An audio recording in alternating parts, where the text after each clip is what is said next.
Antibiotic resistance and management. We heard a lot nowadays of antibiotic resistance, misuse, all this and that. Actually, how do they develop resistance?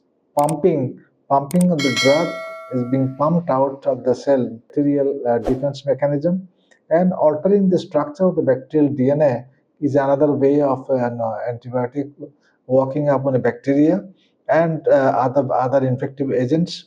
And also other one is the enzymatic breakdown of the microorganism. Other one is the blocking the antibiotic entry into the organisms, bacteria, virus, fungus, protozoa, parasites, and others.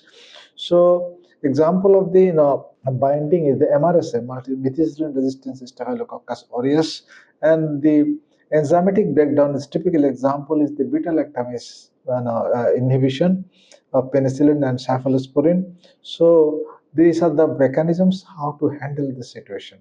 In ICU and other places, through an overuse places, hospital and other places, and the risk groups, because COPD and dialysis patients and others, cancer, they have these issues. So the prescribed narrow spectrum antibiotic, the one which is needed, for example, clavulanic acid use only, maybe along with your cefuroxime, stewardship and prescribing narrow spectrum to ensuring compliance. And then what it does, in fact, compliance and the course completion, typical the needed, it prevents the total exposure of antibiotic.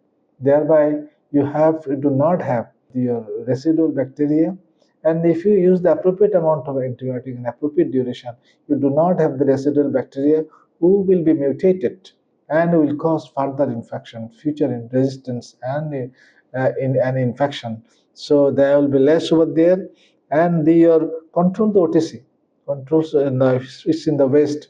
There are no OTC drug, not antibiotic, no antibiotic basically in the OTC over the counter, and the infection control, hygiene control, and avoid, most important, is subtherapeutic dosing and substandard dosing.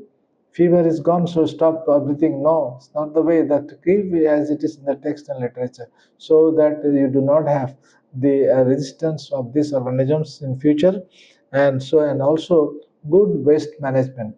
The pharmaceutical companies, the company who produces it, at times their antibiotic in the water, it goes in the nature, and it mixes up with the water sources of the community and can cause resistance to this. So it is a proper disposal of this waste can avoid the resistance and can have the better life.